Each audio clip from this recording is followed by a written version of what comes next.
helping them through personalizing the ketogenic lifestyle. Help me welcome Jennifer Winkler.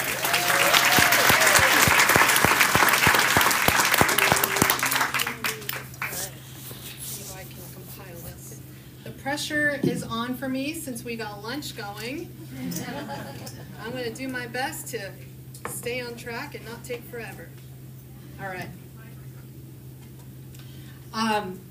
This is my first time speaking, so same as Michelle.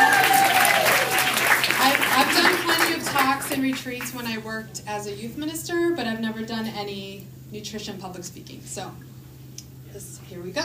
All right. I titled this From Pain to Purpose. I feel like a lot of us can kind of relate to that, where we take our pain and find purpose in the midst of that. So I was 12 years old in computer class, 5th grade, playing Oregon Trail.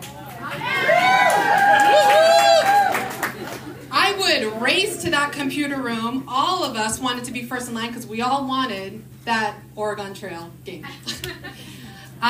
But this one was different than my previous computer classes. Sorry. I was laying on the ground with adults looking up at me, telling me I was okay. I had no idea what happened. That was my first ride in an ambulance to an ER. The doctors thought I probably just passed out, and they said, "It's okay, go home." A month later, I didn't know I was going to get this nervous. Okay.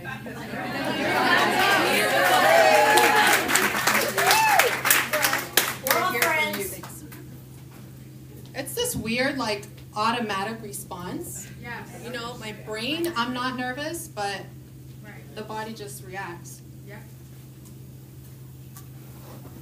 Okay. So, I'll move that out of the way. Thank you. A couple months later, I went to my best friend's sleepover. We didn't sleep at all, obviously. Little kids. We ate junk food and ran around, made noise, and watched movies. When my dad came to pick me up and brought me home, I don't remember any of the car ride home. I thought I was just falling asleep in and out. In hindsight, I realized I was having mini seizures. I got home. My mom wanted to hear all about it. How did it go, Jen? So I remember laying in bed starting to tell her all about it. And I don't remember the details, but I do remember all of a sudden I freaked out. My arm froze up, went up. I couldn't control it, and then I was out. I woke up on and off, realizing I don't know what's going on. I hear my mom screaming, get to the ER. Fast forward, the doctors did EEGs, MRIs, all the testing, and diagnosed me with juvenile myoclonic epilepsy. Started me on Tegretol medication. Couple months, I haven't fast forward, sorry. I forgot about that part. So let me backtrack a second. This is me, 12 years old with my grandmother and my little sister. That was about when I was diagnosed. That was an example of my typical day of eating 3 Eggos with Aunt Jemima syrup in every single square of the Eggos. I'd still be hungry, so I had 1 to 2 packets of Pop-Tarts, the strawberry frosted filled Pop-Tarts. If it was a school day, I actually got excited for tuna. That was like my favorite one, tuna sandwiches. But most of the time it was PB&J sandwiches, Capri Sun, Gushers, Fruit by the Foot, any of those fruit stuff. And then dinner was like rice, peas and carrots, pork chop, ground beef, those kind of things. Finally got my protein at dinner, right? Maybe 20 grams. So that was a typical meal for me. So this was me in 2004. I was 21 years old, going to college. I was on a mission trip at that time. They had just switched my medication from Depakote to Lamictal. So Depakote, they had said, was a very reliable drug, no side effects. It was all good. They have since changed that. I experienced many of the side effects, including insulin resistance, metabolic syndrome, severe pancreatitis, where I was hospitalized for a week, far away from my family because I was over at college. So my pancreas is still, I don't know where it's at this point, if I'm still suffering from that or not. My periods in high school were very painful, heavy, irregular menstrual cycles. There was a point where I was 9 months with no period. And I didn't tell my mom, because teenagers, who tells that stuff to their parents? So she had no idea. So if you see my mom, like, I love you, Mom.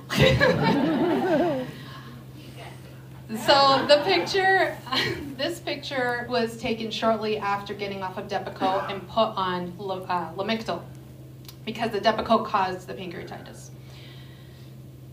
About 2 months after this picture was taken, on this trip I had another seizure, and then after that I was getting more and more seizures. They kept hiring the Lamictal over and over. And then eventually, when I got back from studying abroad in Austria for 5 months, that's when they switched me to another medication. So this is kind of just a quick summary of everything I can recall when I was diagnosed. All the medications that they switched me from one to another went from Depakote to Lamictal, got the pancreatitis as well, switched to Topamax on top of the Lamictal, Topamax and Keppra combo. They went through the gamut with me. Now, one thing, if you don't know about epilepsy, they consider you drug-resistant epilepsy after 2 medications have failed. If you look at the list, I think I well surpassed that. The last one in 2015, they switched me from Topamax to zonisamide because I got married in 2015 and I really wanted to have a child. That was a dream of mine, to become a mom. This was me postpartum with my little guy. I had gained up to 220 pounds, 80 pounds during my pregnancy, and everything magnified. They said it would be safe, and I did give birth to a beautiful baby boy who's here at this conference with us. He's at Kids Care right now, but it was great. He had a little accident yesterday with his fingers getting caught in the elevator, so we had a fun trip to the medical. He's okay. He's brave, but he learned his lesson. So one of the things with the drug-resistant epilepsy, I did talk to my neurologist and ask about ketogenic. I Googled online natural ways to heal epilepsy, and ketogenic came up. To the point of someone who said earlier about uneducation with certain doctors, that doctor had said, oh, that's just for children with epilepsy, and even for them, it's not that great. It's unhealthy. So that was back in 2004, 2005. Fast forward to this time, 2016, when my son was born, and I had insomnia, panic attacks, anxiety. I couldn't work. I couldn't have a job because I would get panic attacks driving. The gamut goes on. I think you guys realize once you start changing your lifestyle and you look hindsight and you say, oh my gosh, I forgot I had that. Because it's like peeling an onion, where the main thing I wanted was to get rid of the epilepsy, which I still do have. It's not gone, and I'm on a very low dose of medication. That's why these presentations sometimes get me nervous. I think it's kind of okay. But I don't have all the massive side effects of the medication anymore. And epilepsy is a really hard one as an adult to overcome with ketogenic, honestly. Like, it works to lower the medication, but because I have the responsibilities of parenthood, of driving, and all these things, it's a very careful titration. But I'm grateful. I have a neurologist who supports it at Mayo Clinic, so I'm very grateful for that. Okay, so let me fast forward because I know we got lunch going. So this was 2016. I started getting rid of processed foods, sugars. I think everybody, most people, I shouldn't say everybody, most people know that kind of food is not good for you. So I was just like, okay, I'll get rid of that. I started losing some weight. So this was my 8 months postpartum. And yeah, I started losing some weight and I was happy, but everything else was still suffering. My mental health, depression, all that stuff was still there. So that's when my husband and I watched The Magic Pill. How many people have seen Magic Pill on Netflix? Yeah, that was our changing moment. And he decided to join on the journey with me because he has colitis and he needed to do something for him, within 5 weeks, he was like, wow, I'm doing pretty good. And I was like, But, like, I love this conference because a lot of our talks are kind of flowing. Like, you see this pattern with them, right? Like, don't give up. And I didn't want to give up. Where else was I going to go to, right? Veganism? No. Not going on. So I kept going. I kept pursuing. This picture was 2019, I believe. So the first one, it was 2016, 2019. And these are all the things at that point that had gotten better with ketogenic nutrition therapy. I do agree with people who have said we need to be careful with our words. I heard Dr. Brett share at a conference in March, I believe it was, Dave Feldman's conference, where he mentioned we need to stop using keto so much. It's gotten a bad rap. When people hear keto, they think of all the processed junk, right? But if we say, I'm eating a protein-focused, healthy fats meal, oh, good for you. Great. So these are all the things that got better with me. Sleeping through the night. I mean, when you get good sleep, it's just like, it's great. Menstrual cycle normal, PMS cramps gone. That was a big one for me. No medication worked for that. Ibuprofen, nothing. Like, it was just, I was debilitated. I had to take days off of work. Titrated off of 75% of my medication. Mental health improved. No depression, panic attacks, anxiety, unless I'm speaking in front of a crowd. Skin cleared up. PCOS gone. PMS gone. Blood sugar stabilized. More patience with others. People have been talking about that one, right? Like, marriage is improving, things like that. My son has been diagnosed with Asperger's, autism, when he was 3. So our whole household eats some version of ketogenic low carb. We all do our own version of it. And for him, he has his, and it does help. But that was another stressor, and to be able to be patient with him in those moments of emotional dysregulation is really helpful. Dang it. And then obviously, similar to Jessica, like lost the 80 pounds. That's the last thing, like, oh yeah, I lost weight, it's great. And gained more confidence. One of the other things that Jessica had mentioned, I fell into the trap of believing if keto's good, carnivore must be better. And I'm not dissing on the carnivore crowd, okay? It brought a lot of awareness to me, and it taught me a lot. A lot of days I am carnivore, but I don't hold to any strict rules, right? I'm listening to my body. I want to listen to what is it telling me so I can go to that point of what's healthy for me. N equals 1 experiment. So this is a picture of me. Thank you. This is a picture of me a couple years ago when I was carnivore at my lowest weight. I was chasing it, guys. I was chasing that number on the scale. I saw 140 and I was like, woohoo! I'm almost in my 130s. But what was it for? Why? Well, what's that number giving me? This is what I thought perfection was. And that's not the perfection. That's not what I was truly chasing. The common theme we're talking about a lot is get to the root. Right. What do I feel that the scale was going to give to me, right?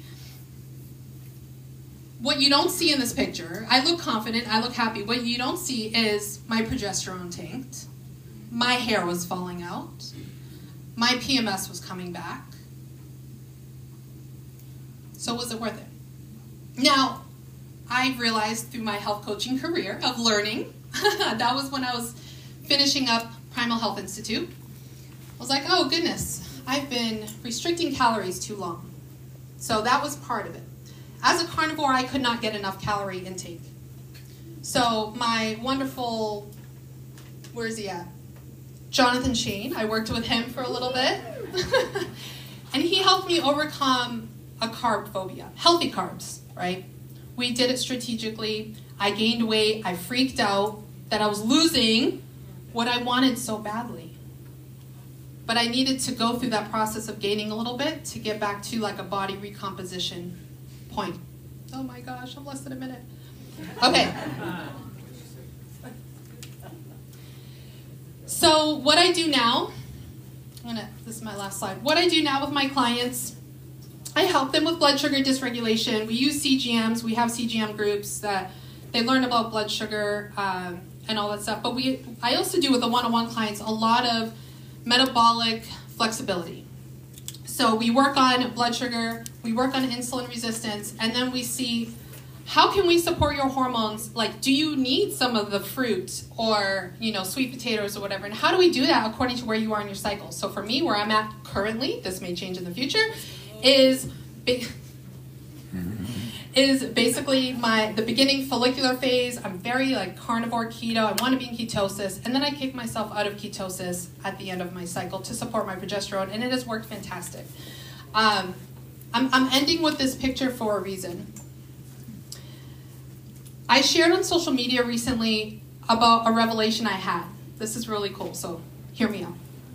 When I went into college, I went in as a nursing major. And I've always wanted to work in the medical field. It fascinated me. I wanted to be a doctor, but my mom was on disability. And I was like, how am I going to pay for a doctor degree? So I settled for nursing. And then I got into college and realized how much work that one was with epilepsy. And I have to get my sleep or I could have a seizure, so I couldn't be a nurse. I went and majored in something else and switched. And I loved it. I don't regret it. But it's funny how God hears the desires of our hearts. Amen. Yeah. 15 years later, he brings me to becoming a functional health coach. Wow. Helping women, and some men, with insulin resistance, PCOS, hormone dysregulation, not through conventional medicine. And I don't have anything against conventional medicine. It has its proper place and time. But with real nutrition and lifestyle changes. And to see the glow on these women's faces when they finally reach that point is the best reward I could have ever had. And so, God's like, no, Jen, I have something better for you. And not to bring so much religion, whatever you believe, but I believe in a God that loves me. And he knew what I needed. I picked this picture because I talked about what I thought perfection was. This picture was about a month ago, 2 months, I don't remember. Donna came with us for a hike up Thunderbird Mountain, and we made it to the top where the flag is. This, my friends, this is my focus. This is my goal. I'm a daughter, take care of my mom, a wife, a mother. Perfection is not about the number on the scale. My perfection to me is to be the person God has called me to be. The best wife, the best daughter, the best mother I can be. The best... There you are, Donna. And I want to be the best mother I can for him, whether it's hiking up a mountain, going, whatever he wants to do. I need to be there for him. And I can't do that eating Pop-Tarts and Eggos. This is my website, my Instagram handle, and I'm starting YouTube soon, so thank you.